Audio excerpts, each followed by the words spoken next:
And we're live now. Oh my goodness. Oh my. Rich, it's so good to have you back. Thanks for having me. I'm very excited today. We have a special guest. Yes, we do have a special guest. His name is Tom Dreesen. He wrote a book recently called Still Standing, My Journey from Streets and Saloons to the Stage in Sinatra.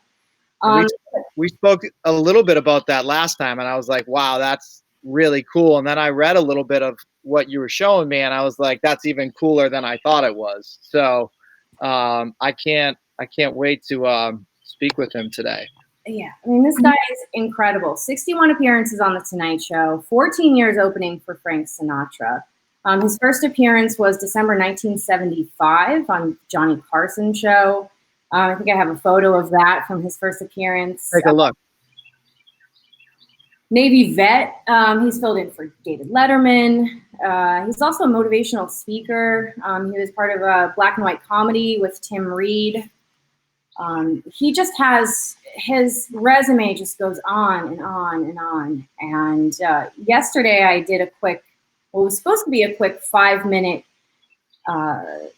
pre-interview with him just to make sure that the lighting, the sound, and everything was set up. And we talked for like 45 minutes, almost an hour. We just kept going and going and going, and it was so interesting. I wish I had recorded it. It was completely off the cuff. I just wanted to make sure that his audio and his video was set up, but we just like went at it. He is such an interesting guy. And that's why when you asked me to be on earlier this week, I was like, well, we better not get on the phone and talk because I don't want to spill it all on a conversation. And it was like the first time I'd seen you in a while. So it was, I just wanted to be like raw and real. Yeah, exactly. So let me read. So I have the forward, which I wanted to read a little bit, but some praise at least for the book. This is from Clint Eastwood. Mm-hmm. So this is about Still Standing. This is the life story of a street kid who turned the hard times into funny monologues on national television and stages across the country. Whether on stage or just sitting around with him after a round of golf, he never fails to make me laugh. I guarantee you will too. Clint Eastwood. That's a pretty big name. And then David Letterman wrote the beginning. The first thing in the book there. He did. He wrote the forward for it. Yeah, and I have a little excerpt of that. If I can read it real quick. I think this really speaks to Tom quite a bit. But Tom lives to love and loves to live.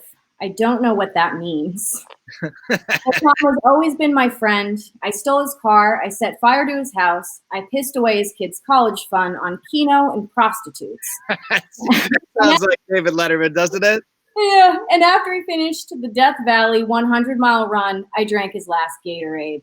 And still, with all this and more, we are friends. And David Letterman, it's like, I get these chills, you know, it's so cool. So I guess without further ado, shall we bring on our guest of the hour? I would love that. That would be fantastic. I have a lot of questions. I know you do. So this interview is going to run a little bit different just because I have so many photos and videos that I want to share. There's some exclusive videos that Tom's given us to be able to share on this broadcast. So with that, it's hard for me to, conduct the interview and get all the photos ready and the videos and stuff. So I might kind of come in and out a little bit, but I'll definitely still be here. I just think that the videos and the photos and stuff are really important to Tom's story and what we're going to talk about. Mm-hmm.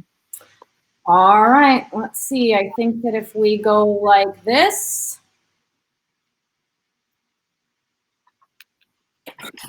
Round of applause. I'm sorry, I was dozing. Before you even start, let me tell you a David Letterman story, because if you read that whole forward, it's insane. And that's how he writes anyhow. But he said to me a while back, he said, Tom, every time you do an interview or I do an interview, we tell the same story, how we met 45 years ago at the Comedy Store. I was performing. It was his first night in town from Indianapolis. He had the red pickup truck, drove up from Indianapolis. I came off stage, and we were new at that time, but he had never been on stage at the Comedy Store, and he gave me a compliment. I really enjoyed your set. And I said, thank you very much. What did you say? My name is Dave. I said, oh, Dave, where are you from? Indianapolis. And I start talking sports. And anyhow, we became friends. And he said, that's a story you tell, and that's a story I tell. And I said, yeah. He said, well, it's boring. He said, we're not telling that story anymore. I said, what? He said, from now on, you tell everybody you came off stage. I was in the parking lot. I stole some of your material, and you beat the hell out of me in the parking lot. I said, now, why would I want to say? He said, because it's a better story. I'm telling you, it's a better story. Now, a couple of weeks go by, and he calls me, and he had a situation in Illinois that he needed some help. His wife, Regina's dearest friend, lives in Chicago, has a grown son who has autism, and the autistic adults were planting. They had a plot of land that they planted corn and beans and stuff, and when it came into fruition, they gave it to the homeless. Well, somehow the state was going to come and take that property away, and Dave wanted to know if I knew the governor of Illinois. And I said, I met him, but I don't know him. But I said, I do know the Senate Majority Leader, John Cullerton, and I can call him. So I called John Cullerton. He said, oh, Tom, we're handling that right now. Tell Dave, don't worry about it. I said, would you tell Dave that, because he was explaining to me the intricacies of the bill. And I said, would you tell Dave? He said, oh, sure. He'd like to talk to Dave Letterman. And I said, do me a favor, John. When you talk to Dave Letterman, tell him the only reason you're helping him is because Dreesen beat the hell out of you in the park. He said, okay. Now, 10 minutes go by, my phone rings, I go low, and it's Letterman. Didn't I tell you it's a better story? I told you that's a better story. Yeah. I could, when I was reading that, I could I could hear him saying those lines. It's just so Letterman. Yeah. Yeah. He's been my buddy. You know, had I known when I first met him, I'm so extroverted, as you can obviously tell, that I just meet people on airplanes and before waiting for the light to change. And when I walk across the street, me and the other person are the best friends forever. You know, I'm just my nature. And Dave is very shy. Had I known that he was such a recluse, that I probably wouldn't have been so aggressive. But not knowing that, I'm so extroverted, I started asking about sports. Next thing you know, I take him, we go play basketball, and we became friends. And then I realized he was such a shy guy. Had I known that earlier, I may have respected that and given him space. But by the time I realized that, we were good friends and have been ever since. You know, I was going to ask you about how you met Sinatra, but I think I already know the answer. You beat the hell out of him in a parking lot. Well, to be honest with you, I slapped Frank around. I beat the hell out of his bodyguards. Okay, yeah. No, there was no slapping Frank around. No, of course not. No, not at all. But how did you meet Frank? I was touring. By that time, I was doing a lot of shows on the Tonight Show. I toured with Sammy Davis for 3 years. I was touring with Tony Orlando and Dawn, Gladys Knight and the Pips, Natalie Cole, Mac Davis, James Darren, Frankie Avalon. I was doing shows all over the country. What's the timeline in that? What years were you talking about? 1977 to 80 was when I toured with Sammy Davis. Wow. And then after that, I started touring with all these other artists because they needed comedians that could work clean in those days because their audiences were family audience. Mm-hmm. So now I'm touring with Smokey Robinson, who he and I are great friends as well. But Smokey and I were, touring all around the country. We're at Caesars in Lake Tahoe, and Frank Sinatra was appearing at Harrah's in Lake Tahoe. And if you know Lake Tahoe, that's like 2 casinos away. So I came off stage one night and rushed right over to Harrah's. I had worked there many times, and I called the maitre d' and said, I'm coming over. I want to catch Frank's show. I had seen Frank perform before that. Had never met him. So the maitre d' said, don't worry about it, Tom, just rush in. So I came off stage, didn't even change out of my stage clothes, bolted over to the Harrah's. As I was running into the showroom, the vice president of Harrah's Hotel, a very powerful guy named Holmes Hendrickson, was standing there with a big heavyset guy with a cigar. And as I was running into the showroom, he said, Tommy, come here. And I didn't want to miss Frank's opening. Frank Sinatra created more excitement walking to the microphone than most people do with their whole act. It was amazing to watch him walk out and how the people would respond to this living legend, and I didn't want to miss that. And when he called me back, he said, Tommy, come here. I reluctantly went over, and it was this heavyset guy with a cigar. He said, Tom, this is Mickey Rudin. Well, I recognized the name. That was Sinatra's lawyer. Very powerful guy. He said, Mickey, this is Tom Dreesen. And I think Tom would make a great opening act for Frank Sinatra. And the lawyer got a pained expression on his face like he heard that a million times. And he winked at the vice president, but I caught the wink. And he said to me, hey, kid, if I gave you a week with Frank, would you want more than $50,000? I said, Mr. Rudin, put it this way. If you gave me a week with Frank, would you want more than $50,000? I like this kid. And a week later, they gave me a call. And they said, would you work with Frank in Atlantic City at the Golden Nugget? And I said, yeah. I figured out 1 week I'll try to get my picture taken and hang at every bar in Chicago. Right. And the second night, he and his wife Barbara took me out to dinner. And I can remember like it was yesterday. He was eating dinner. He was sitting across from me, and he set his knife and his fork down. And he said to me, I like your material and I like your style. I'd like you to do a few other dates with me if you're interested. And I didn't say, let me check my calendar. I said, yeah. It turned into almost 14 years, 45, 50 cities a year, and a wonderful friendship. And in the beginning, he was like my boss, of course, because he was the boss of that tour, no doubt. And then later we became like buddies. And toward the end of his life, he was like a father to me. And as you know, I was a pallbearer at his funeral, and I spoke at his funeral too. So, how old were you when you were approached to tour with Frank? I was 12. I was in my 30s. I'd already done like 40 Tonight shows. I was already somewhat established, which, by the way, helped me a little bit, because when you open for Frank Sinatra, 20,000 people in an arena, 20,000 people. Rich, let me give you an example. Would it be, or Lane? I say, Rich, it's 5 minutes before the show. There's 20,000 people out there in the round, not in front of you, not proscenium, in the round. They're all around you. Right. So, Rich, I want you to go out there, and for the next 45 minutes, I want you to stand in the middle of the arena, and I want you to hold the audience's attention. Oh, one more thing, Rich. I want you to hold their attention, but I want you to make them laugh for 45 minutes. Oh, one more thing, Rich. I want you to hold their attention, make them laugh, but I want you to make them laugh when you want them to laugh. I want you to pull the strings on the emotions of 20,000 people. No props, no tricks, no charts, no special arrangement, no orchestra, nothing but you and 20,000 people. And one more thing, Rich. Not one of them came to see you. Yeah, I mean, stand-up is the hardest thing, I think, in entertainment to do. I mean, it's you and a microphone, right? And that's it. Artists, we have a band, we get that energy that's going on, but it's you, a microphone, and people. Now go. That's pretty tough. Well, like I say, fortunately, when I first went out with Frank, I mean, I had never worked that big of crowds. I had worked with Sammy, 2,500, 3,000, Smokey, but not that big. And one time in Hawaii, 40,000 people, outdoors. But fortunately, I had some recognition where people would say, first of all, here's what they do in those big arenas. The theater, people are murmuring, excitement, and people are still fighting to their seats. All the lights would go down. You'd hear, whoa. And the orchestra would go, bum, ba, da, dum, ba. They go, oh. Then they'd introduce me. And 20,000 people go, oh. But when I got up there, I mean, I had some recognition from the Tonight Show, but I tell young comedians how to do this. Never bring your best material right then. I don't care how great the joke is. It's not going to work right there. You have to first get them to you. So I would go out there and I'd say, how many of you out there applaud? How many of you out there thought Frank Sinatra was coming out? Applaud. And they'd applaud. And I'd say, I know how you feel. I'm a little bit disappointed myself. Then I'd say, how many of you out there are in this arena for your very first time? Applaud. And they'd applaud. I'd say, how many of you out there are seeing Frank Sinatra live your very first time? Applaud. And they would applaud. I'd say, how many of you out there aren't wearing any underwear? Applaud. Now.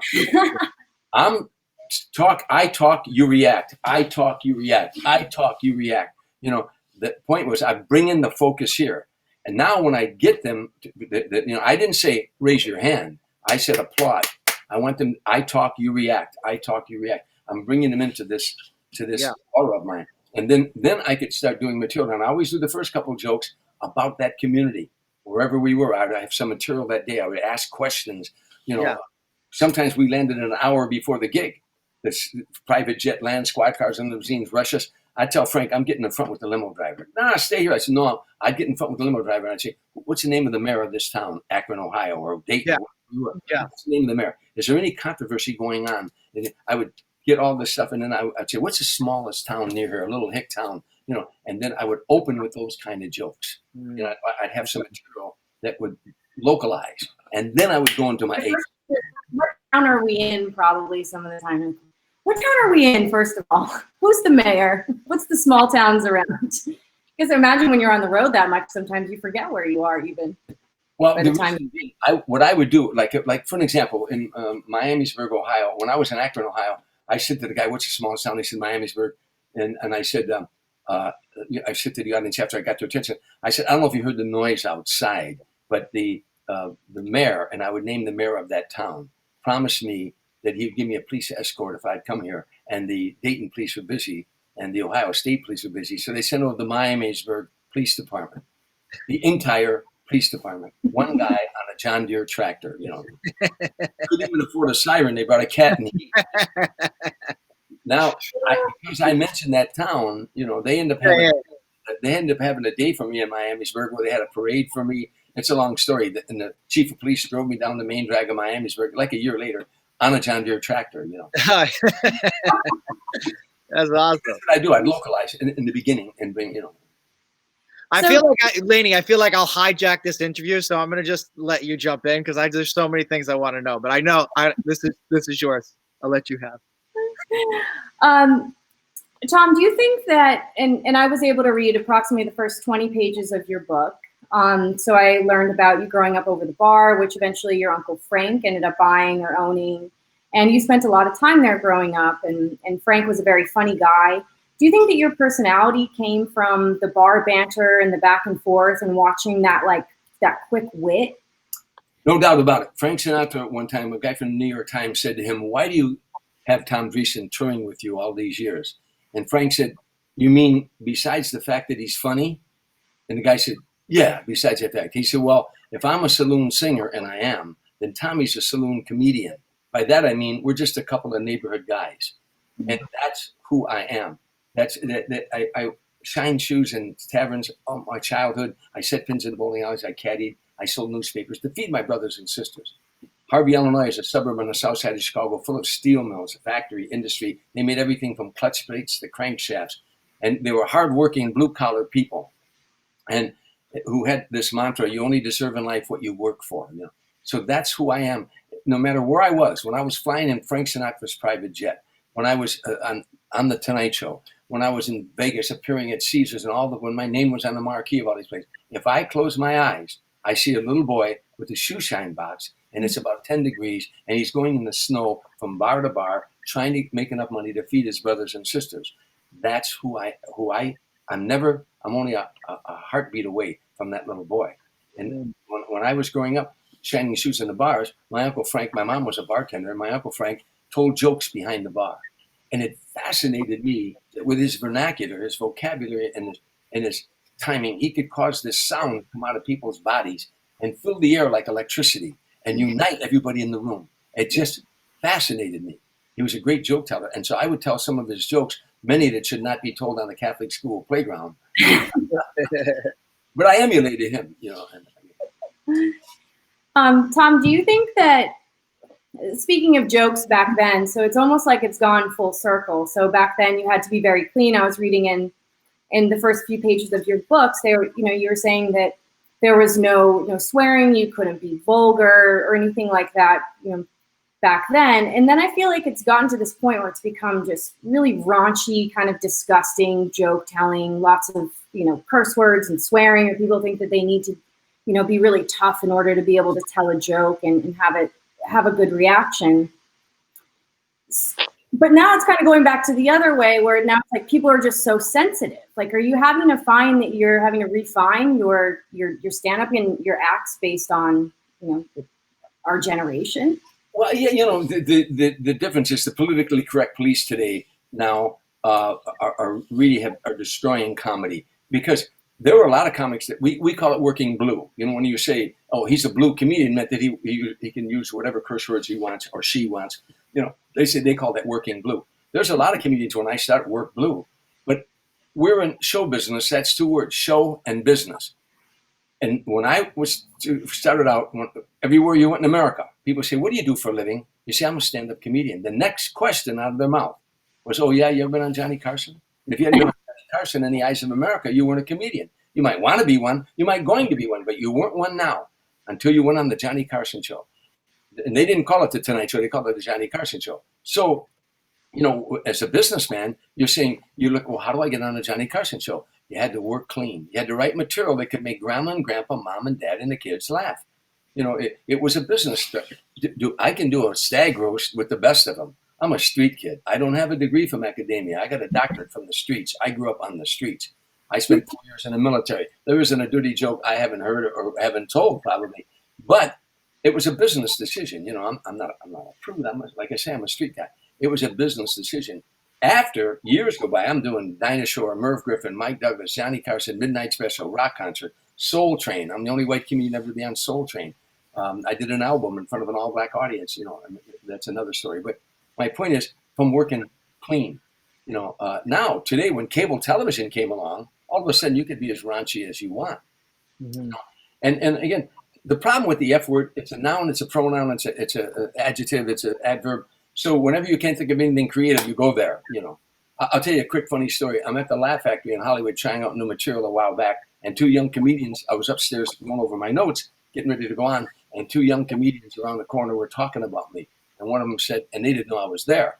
One of them said, you know, Tom Dreesen's here, and the other one said, oh yeah, he's old school. The other comedian said, he's old school. What do you mean? He said, well, he doesn't use the F word. The other comedian said, he doesn't use the F word. What does he use for adjectives? And I stuck my head around the corner and I said, adjectives. That's what I use for adjectives. We have a note from the audience. Belle says, I remember you on Soul Train. Yeah. Well, you know, I grew up in a predominantly black neighborhood. I played basketball on an all-black basketball team. I played football on an all-black football team. So a lot of my earlier routines were about that.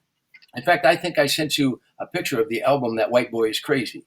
You might have it, but because I grew to digress, Tim Reed and I became America's first black and white comedy team. That's how I started out in showbiz, being with Tim. You know, so we worked all black clubs in the North and the South, what they affectionately call the Chitlin Circuit, black-owned, black-operated nightclubs.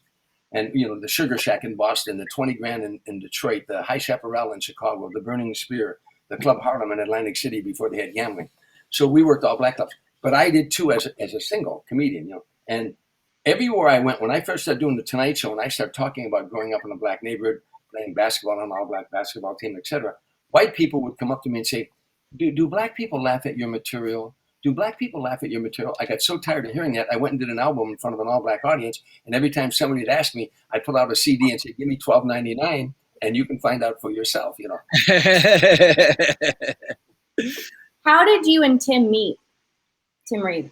I was in a civic group called the JCs. I came out of the service, and Tim had just gotten out of college, and you know, I joined a civic group called the JCs, and they worked on civic projects. They had leadership training programs for you, but you worked on community problems and the problems in the community, and you'd serve on a committee, and you'd learn how to chair a committee, how to serve on subcommittees. And anyhow, I wrote a drug education program teaching grade school children the ills of drug abuse with humor. It's a concept I had. Before I never had any thought of ever being in show business. And it would play records, get the kids laughing. But on an elementary school level, they weren't teaching drug education in those days at a college or a high school level, let alone at an elementary school level. But I knew we had to get to them early.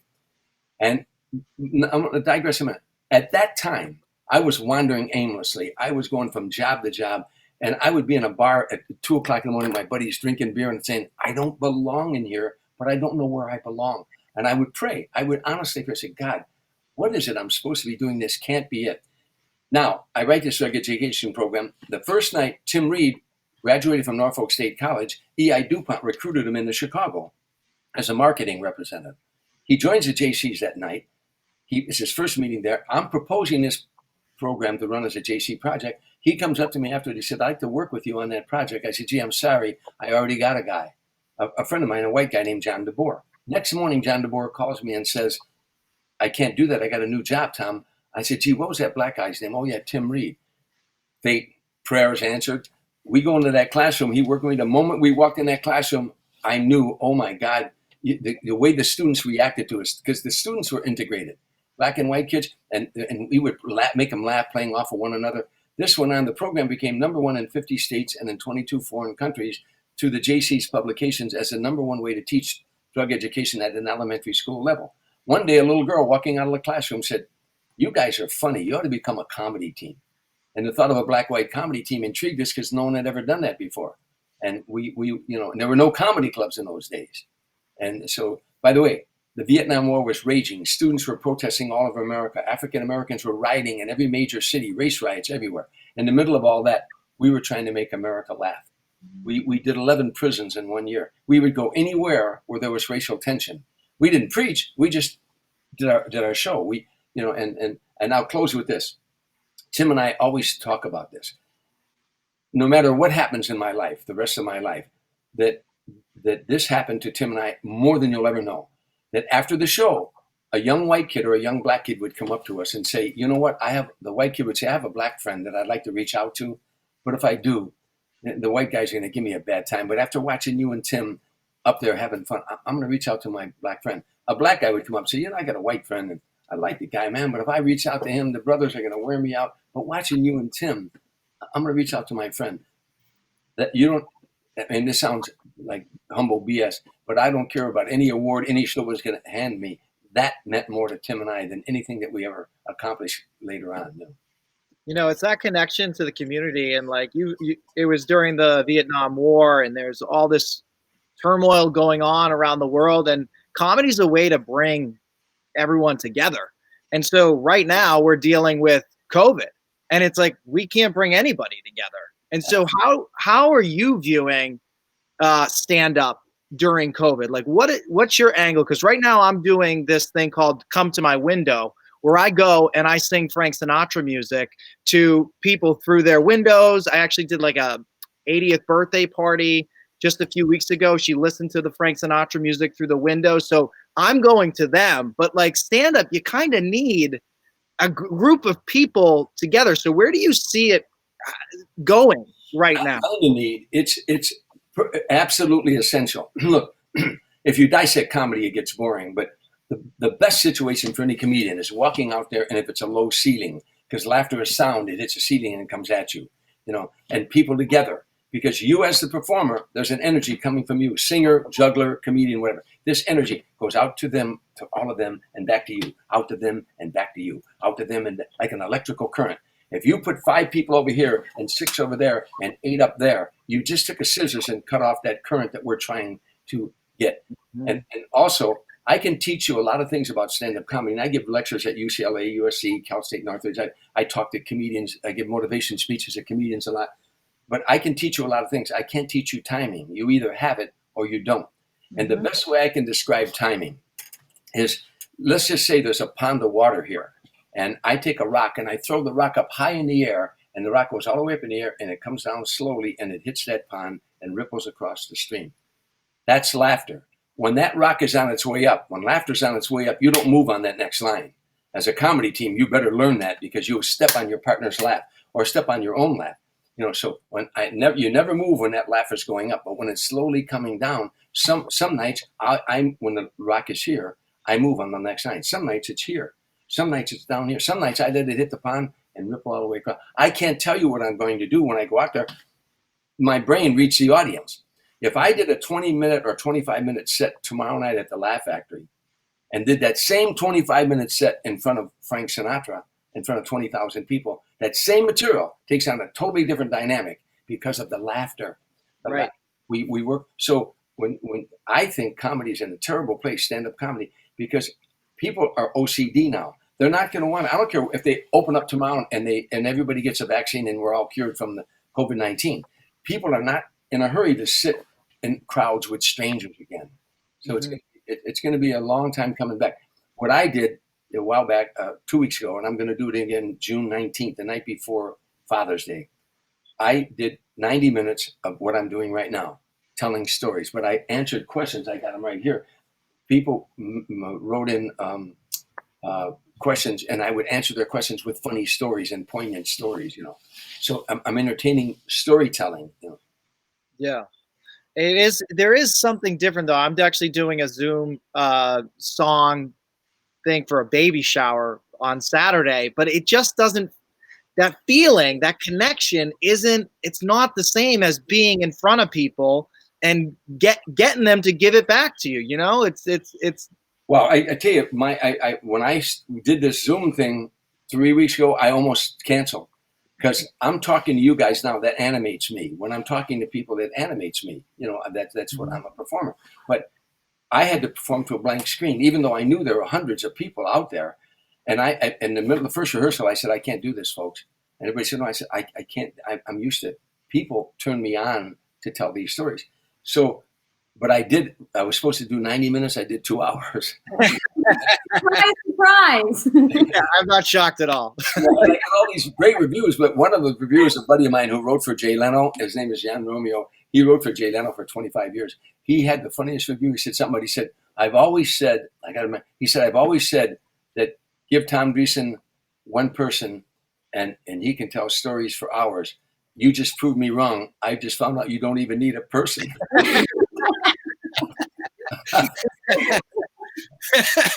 It's so funny. Well, cheers to that. Yeah, cheers to that. So speaking of laughing, I'd like to bring up a video. So this is about the man who made Sinatra laugh, which is our guest today, Tom Dreesen. So I have a video that you sent me, and it's maybe you can give us a little more information. What year was this? What was the context? Where were you? And then I'll bring up. I'm oftentimes asked, and I think we talked about this here, but an interview sometimes people say 3 of the most private people in show business were Frank Sinatra, David Letterman, and Clint Eastwood, and you're personal friends of those 3 guys. Why do you think that's so? And I say, they all wrote in your book for you. Yeah, well, that's just friends. You know these guys. I mean, they.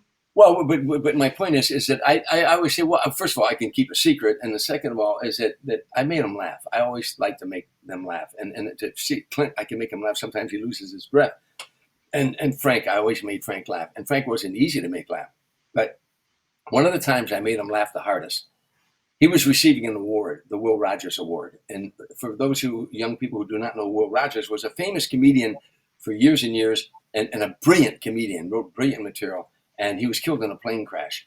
But he was loved by America. But he had one line, it wasn't a comedy line, but he just said, I never met a man I didn't like. And he was known for that line. I never met a man I didn't like. Now, Frank was getting the Will Rogers Award. And it was for charity. And so Frank, tongue-in-cheek, took it at the Beverly Hills Hotel in Beverly Hills. And so, Frank was there, and a whole crowd was buzzing. Frank Sinatra was getting an award. I never met a man I didn't like. Frank Sinatra, I never met a man I didn't like. And I had to speak, and this is what I said when I got up there.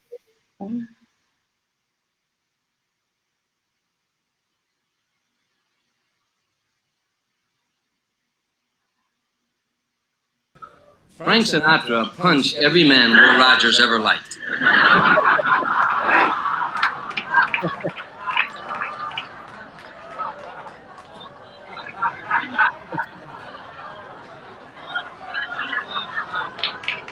Getting that out of the way.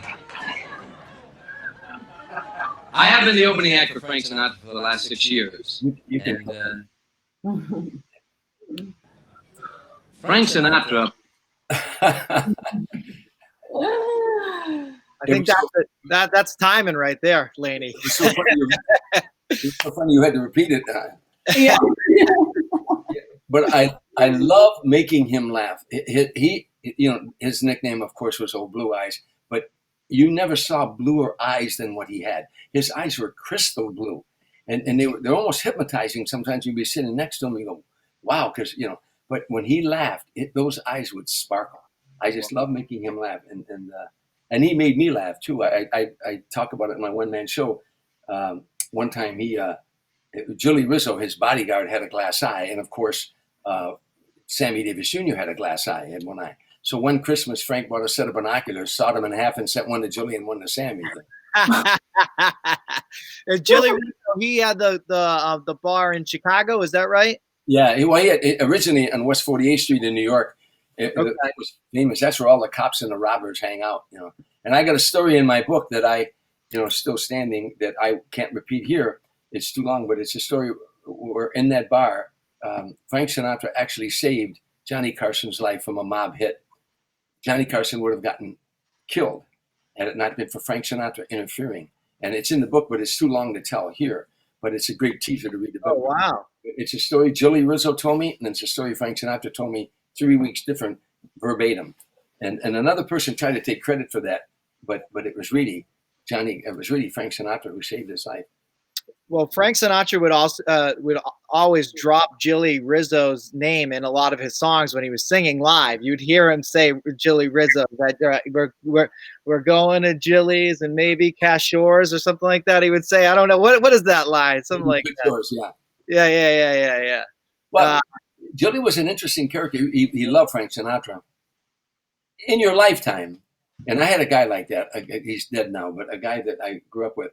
If you have one friend that you could go to, and you could tell that friend anything, the worst part of your life, anything, and be assured that it would never go further than that, then that's a true friend, and that's what Jilly was to Frank. And he also would have taken a bullet for Frank. Mm-hmm. You know, to have somebody like that. You know, one night riding around with Frank Sinatra. This story is in the book too, but riding around Frank Sinatra, you know, he would never go to bed till the sun came up. He was nocturnal. So he would only, when the sun came up, he went to bed, whether we were on the road or off the road. And one night in the desert, I was staying at his house. He had this beautiful compound that with bungalows all on the outer perimeter called New York, New York, Strangers in the Night, Tender Trap Highway, named after his songs. And he would come and get me like 3:30 in the morning and say, Tommy, let's take a ride. And I'd ride him around the desert and we'd talk, especially at the end of his life when he got a little bit more melancholy, you know. But one night he told me something real personal, really personal. And he said, I shouldn't have told you that. I said, well, it won't go any further than this car. He said, I know, but I just shouldn't have told you that. I said, well, it's not going to go any further than this car. And it's not like we're strangers, we're friends. Mm-hmm. He said, I know. And then I don't know what made me do it. I said, strangers in the night, exchanging glances. He said, geez, if you're going to sing the song, for God's sake, get in key. That was a question I do have. Do you sing at all or no? Pardon me? Do you sing? No, I don't at all. But I did as a boy in the choir and all that. You know, I sang in the choir. And I've been on stage singing with Smokey Robinson and Frankie Avalon. We do a lot of charities where we had a couple of special numbers that we do. I can carry a tune, but sitting with Frank Sinatra. Yeah.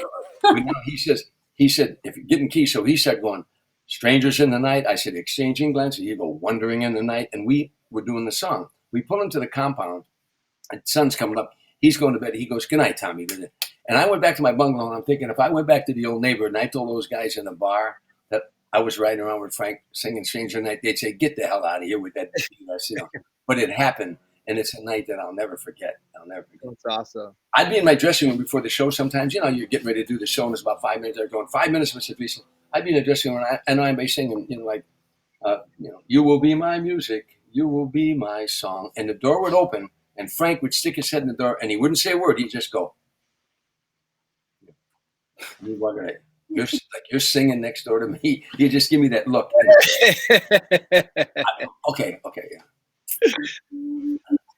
I have another video that I think is also it's very alluring. I think in the aspect of you and Frank's relationship together, and this is a promo video for multiple sclerosis. Well, let me set that up for you. Okay, yeah. We were in Chicago working at the Chicago Theater and in my hometown. You know, it was just a great moment for me.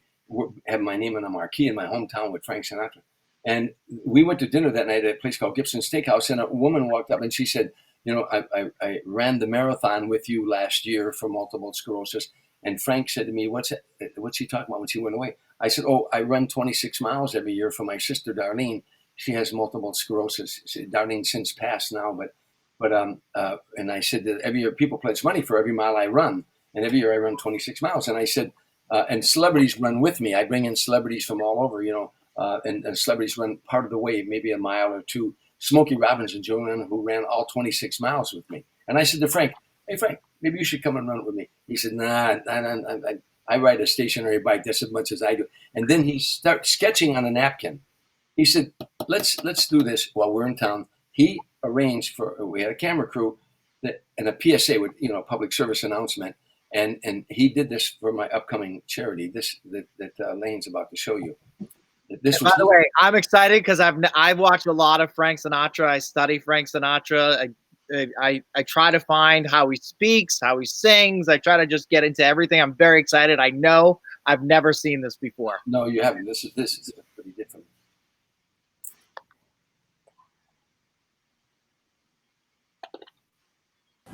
Hi, this is Tom Dreesen. You know, each year Tom and celebrity friends run 26 miles to raise money for multiple sclerosis. This year, lots of great people will be joining me, like Frankie Avalon, Smokey Robinson, Robert Conrad, Boom Boom Mancini, Connie Stevens. So join Tom in Chicago Southwest suburbs on Sunday, July 1 and run for MS. Sally Struzzles will be there, Tony Danza, Betty Thomas, John Yoon, Frankie Valley, they'll all be there. We really need your help because we're going to keep on running until there is no multiple sclerosis any longer. Frank, are you going to run? You kidding? I can hardly run this thing.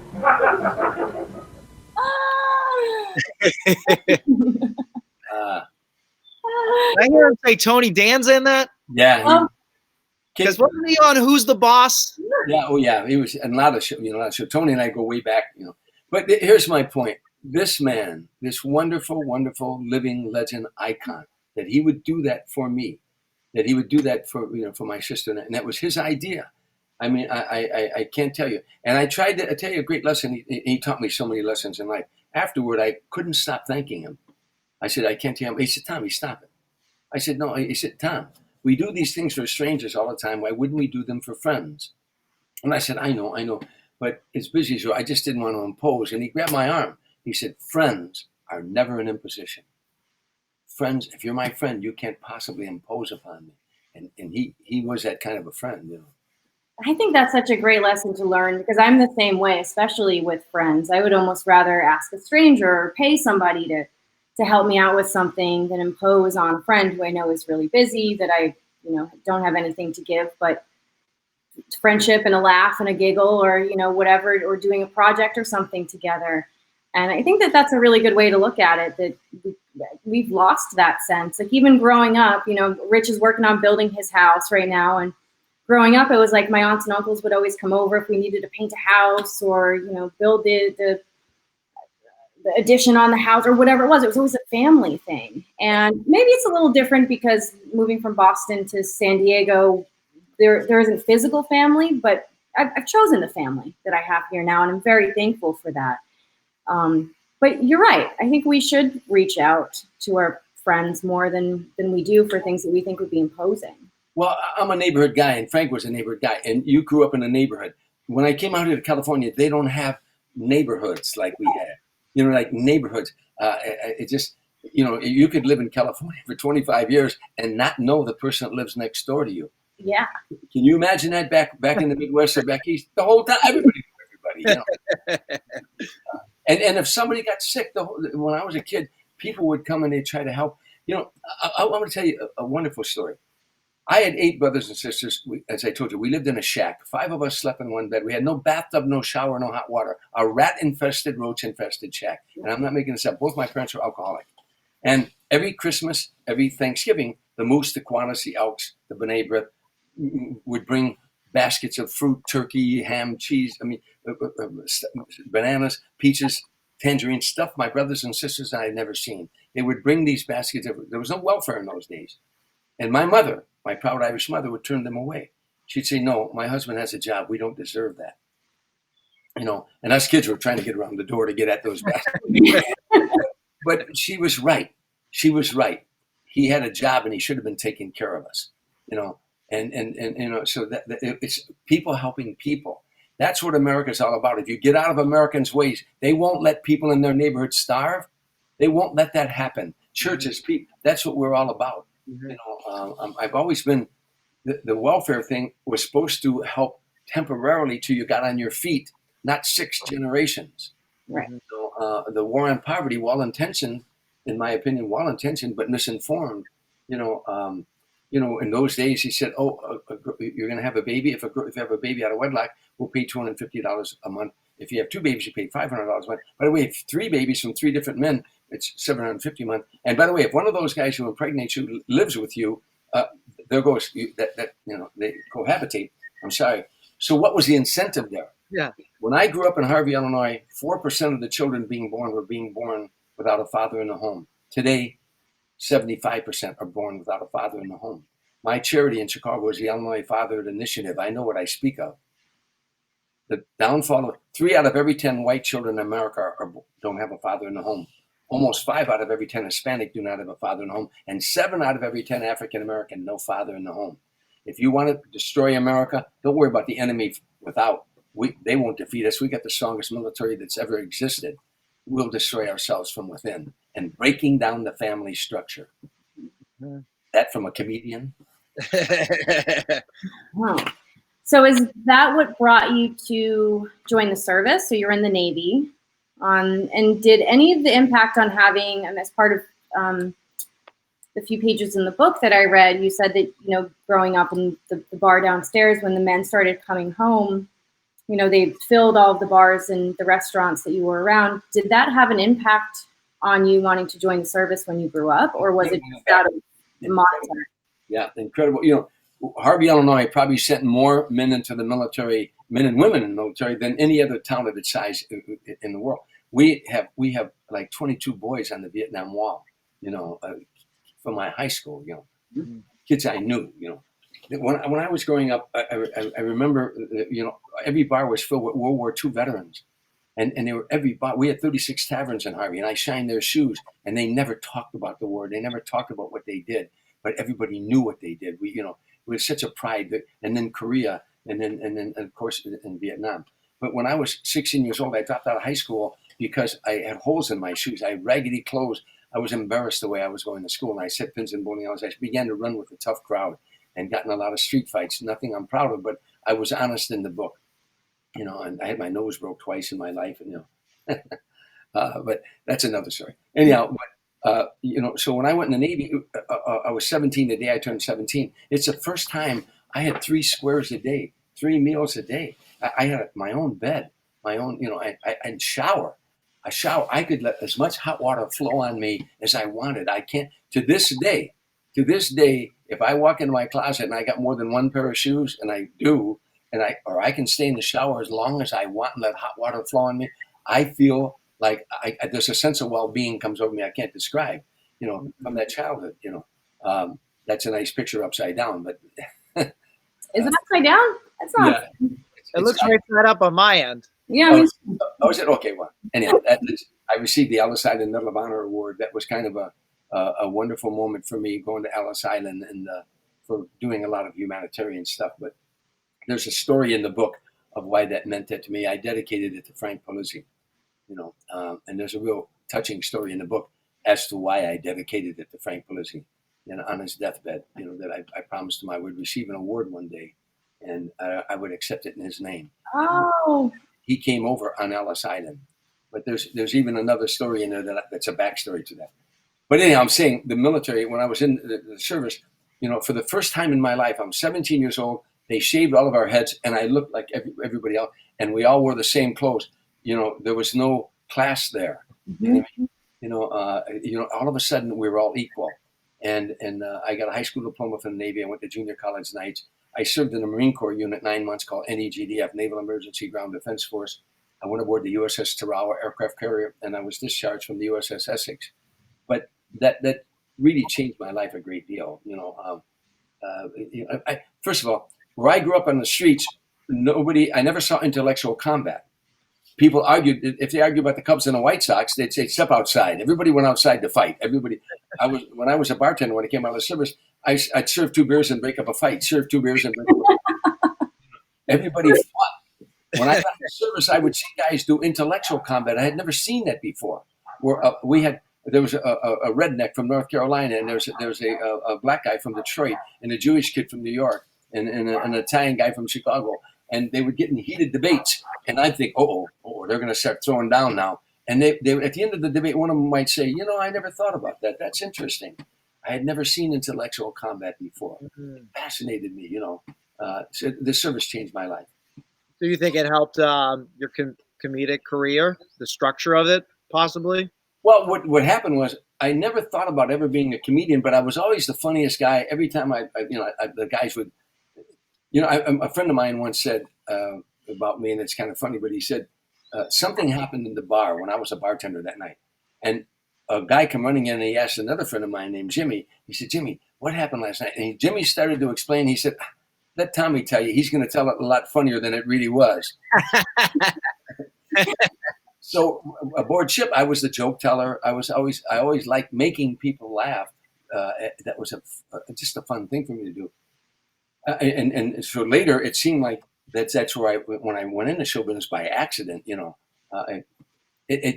I wrote a poem, and I'm not going to do it for you, but I think it's at the end of the book. But it's called this. It is at the end of the book. It's called "The Sound of Laughter," and I'll just do a couple lines. But the poem goes as far back as I can remember, as far back as I can remember, or shortly thereafter. I love to hear the sound of laughter. You know, whether grown-ups or children, it really didn't matter to me. If I could make people laugh, I was as happy as I could be. You know, I don't want to do the whole poem for you because I love that. Well, it's at the end of the book, you know. Oh, I love it. So I think this is a good transition into this photo. We're talking Spaceballs.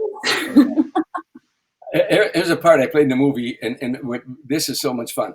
I had just gotten a divorce, and I'm dating this beautiful girl, this big, tall girl, and we go to Santa Monica, and we're in the bar waiting for the restaurant, waiting for our table, and she's a tall, beautiful girl. And Mel Brooks sees her, doesn't see me. Mel Brooks starts walking around, and he comes over, and I'm sitting down. Well, Trish, her name was. She said, and he goes, "Hey, Dreesen, how you doing? I had met Mel before."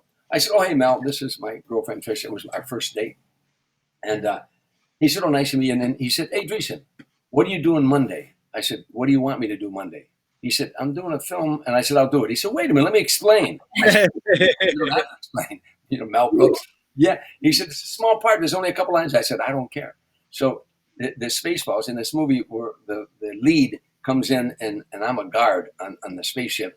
And I think it's the other guard. And I said, "Is that you, Lazarus," or something like that? And I said, "Wait a minute, you're not Lazarus." And I'm yelling, "Guards." And he takes his ring and draws a can of shaving cream to him, you know, and then I'm yelling, "Guards, guards." And he sprays the shaving cream in my mouth and I die, right? I die. Well, it was whipped cream in there. And what they did, they set this whipped cream like in a window and it was kind of like sour milk. They didn't realize. And when he sprayed that in my mouth, I hit the floor. The scene was still running. I'm gagging on the floor.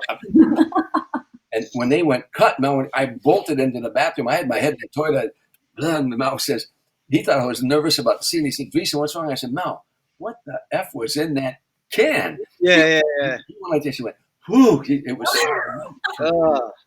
so that's why I kept that picture from the movie, you know. Mel Brooks is one of the funniest. I'll tell you a quick story.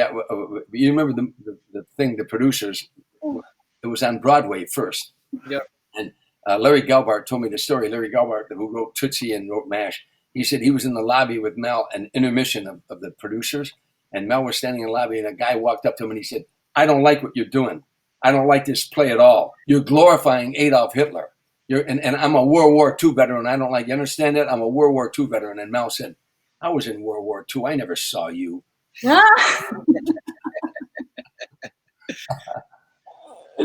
Can I ask, what was the last gig you did with Sinatra? His last performance on stage. We were down in, if you ever go to Palm Springs, go to the Desert Marriott, the Desert Marriott in Palm Desert. And at the Marriott Hotel, they're going to name that room the Frank Sinatra room, but it was there. He hadn't sung in 4 months, and we didn't know where he was ever going to do it again. And it was a charity for the Barbara Sinatra Children's Center. And I was to open the show and then bring Frank out, and I introduced him. And he was supposed to do 3 songs, that's all. And the band only brought a small amount of music. He ended up doing 6 songs because he got a standing ovation after every song. The audience couldn't get enough of him. And he hadn't sung in a long time, and he wasn't well. And they just kept giving him ovation after ovation. And the last song he sang is "The Best Is Yet to Come." And that's on his tombstone. Yeah. "The Best Is Yet to Come, Francis Albert Sinatra." That was, I think, in 95, right? Yeah, February, I think 28, 1990. I've got the date somewhere. February, Yeah, I there was, for a while on the internet, there was that performance circulating around. I haven't been able to see it, but you're right. He was on fire that night. Mm. And I introduced him, you know, and he came off stage and he looked at me and he said, "Don't put away that suitcase." And I thought, great, we're going on the road again. Oh, wow.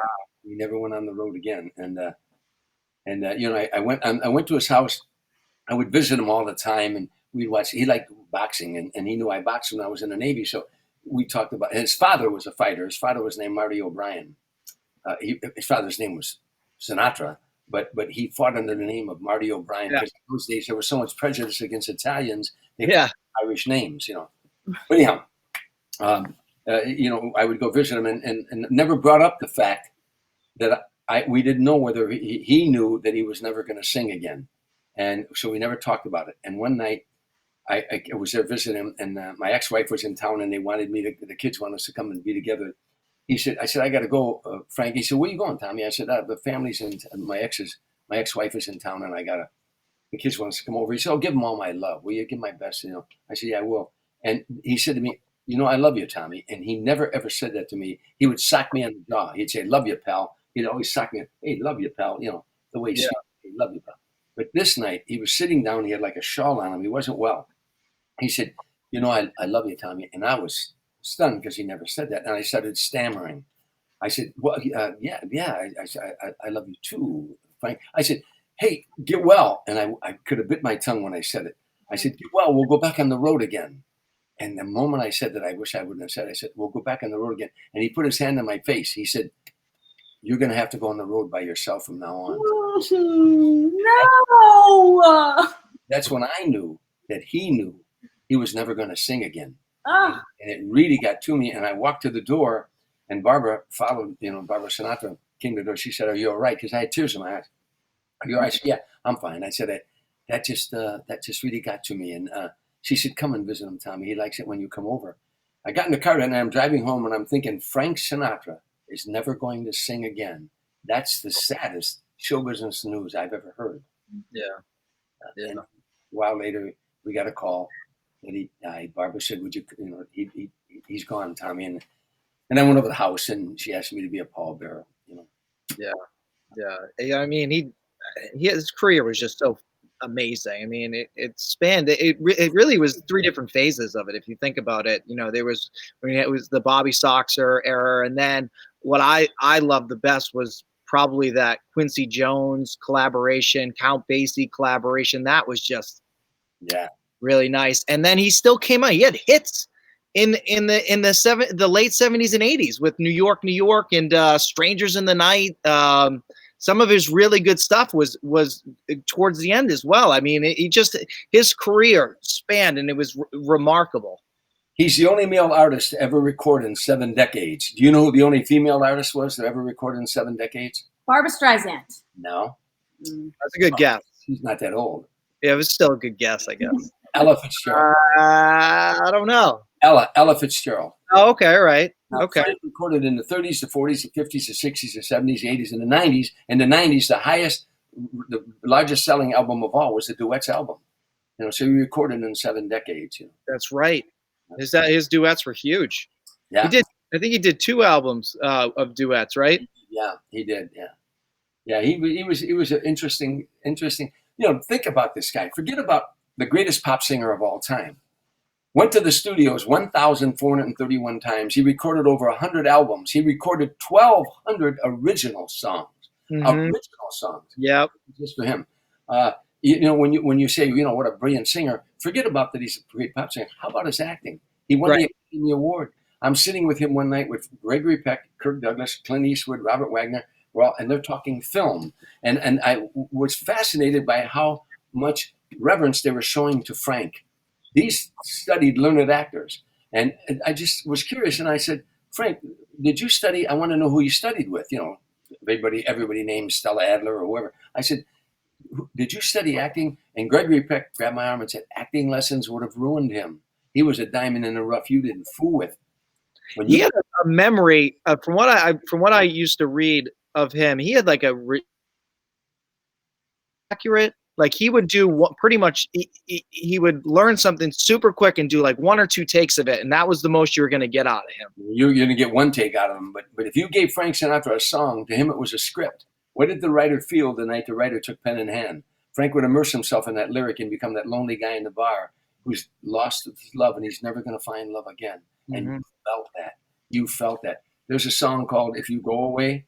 If you're ever in a bar and a woman leaves you and that song comes on the jukebox, "If You Go Away," before the song's over, you'll put a gun in your mouth. I mean, you feel that way with like The Gal That Got Away or Angel Eyes or. So those are what he called saloon songs, but also the joy of songs. Come fly with me, let's fly away. I mean, Steve Lawrence, who's one of the greatest singers of our time, once said to Frank Sinatra, "You ruined it for all the rest of us." Yeah. He said, because when they heard you sing, They knew how that song is supposed to be sung. Yeah. But again, he danced with Gene Kelly. He danced with Gene Kelly, for God's sake. This was an extraordinary talent. And on top of all that, I will give these talks. I will talk to people for an hour like this, and I'll say, "Are there any questions?" And they'll raise their hand. You know what the first question is? Was Frank Sinatra in the mafia? But I say, besides all that mystique, all of that great acting, great skills, singing, the greatest pop singer of all time. But was he connected? Did he know those guys? You damn right he knew those guys. They owned the business. They owned every jukebox at one time. They know all the jukeboxes in the world. They owned the recording companies. They owned Las Vegas. You work for them. I work for them. I mean, did you know them? I mean, of course he knew those guys. But that mystique about him was also there. So yeah, he was. A real quick story. I'm doing a hip hop station here. They asked me to do it. I didn't want to do it. My manager kept bugging me. It was a hip hop station. All they played was hip hop, and it was a Latino station. I said, they don't. No, they want to interview. I said, why would they want to interview me? And the guy came to the Laugh Factory one night and asked me, and I said, okay. I went to his show, 7:30 in the morning. He starts talking about Frank Sinatra, and the switchboard lit up. 17 years old, 19 years old, 21 years old, 18 years old, asking questions about Frank. And I said to the guy after in the commercial break, I said, I don't get it, man. I don't get it.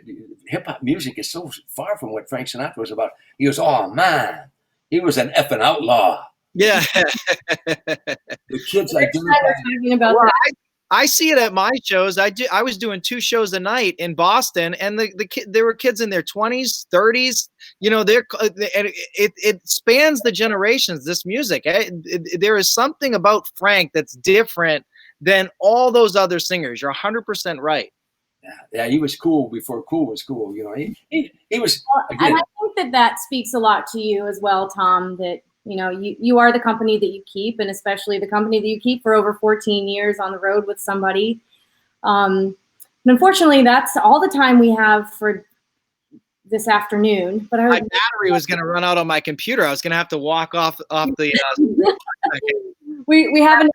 What happened?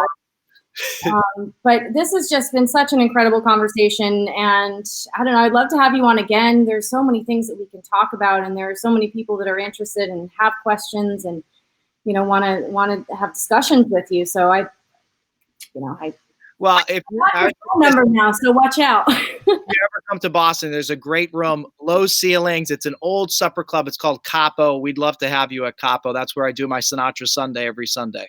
Oh, really? Yeah, well, by the way, I will be going to Boston. Michael Ruzioni is a good buddy of mine, the guy who scored the winning goal against the Russians in 19.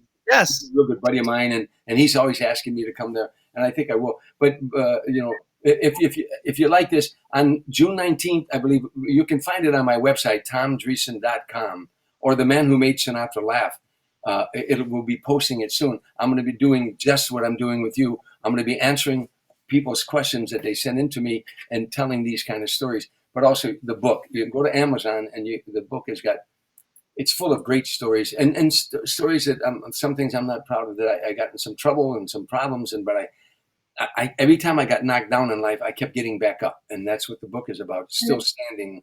It's so real, and it's in conjunction with Darren Grubb and Johnny Russo, who Johnny's the person who put us together for this interview. And thank you so much, Johnny. I'm so glad you introduced us. It's so amazing. So June 9th, Amazon.com, you can get Still Standing. Yeah, you can get it now. I mean, you can order it now. It comes out physically June 9th. Yeah. Physically comes out on June 9th. But yes, you can pre-order it now on Amazon. And I do have the link up on some of the promos and stuff, but I'll make sure that the link goes also in the other videos and shares that we do on this. Make sure the link goes there. So thank you, Tom. I really appreciate you being on the show with us. And Rich, you're a great guest host today. I was really excited to invite you on, knowing your love for Sinatra and all things Rat Packin' of that time. So I'm really glad to have you too. Well, thank you, Rich, and thank you, Layne. I can't tell you how much I appreciate it, and I'm sure we'll do this again somewhere down the road. I hope so. Yes, please. I would love to. This has been a great conversation. So thank you guys so much. Okay. Bye, Tom. Take care. Bye-bye. Take care.